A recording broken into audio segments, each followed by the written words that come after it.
L'OTAN célèbre cette semaine son 70e anniversaire.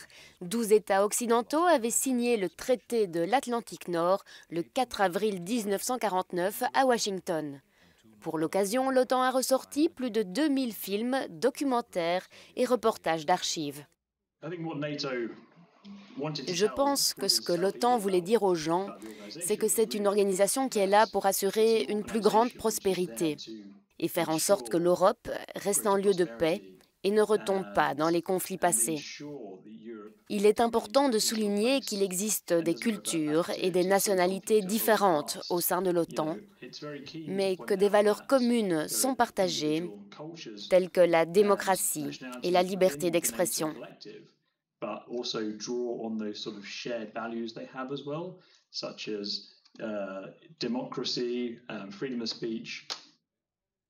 Dwight Eisenhower devient commandant suprême de l'OTAN en 1951. Il est très critiqué par les communistes d'Europe, l'URSS et 7 autres républiques socialistes d'Europe centrale et orientale, créées en mai 1955 le pacte de Varsovie.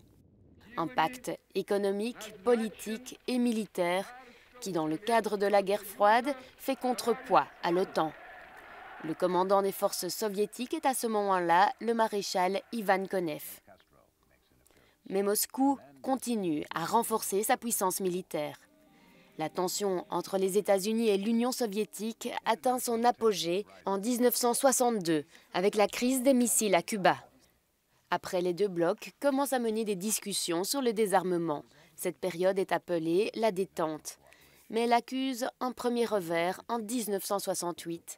Avec l'invasion de la Tchécoslovaquie, les relations s'enveniment. Les troupes du pacte de Varsovie mettent fin au printemps de Prague, le projet de socialisme à visage humain.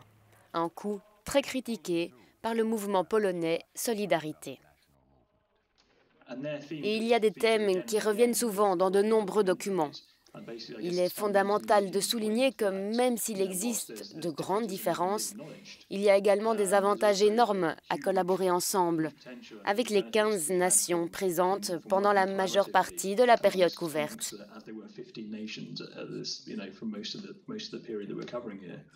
Aujourd'hui, l'Alliance regroupe 29 pays membres. Le sommet qui célèbre son 70e anniversaire se tiendra cette semaine à Londres. Un hommage sera aussi rendu à Winston Churchill, Premier ministre britannique, avant et après la signature du traité de Washington.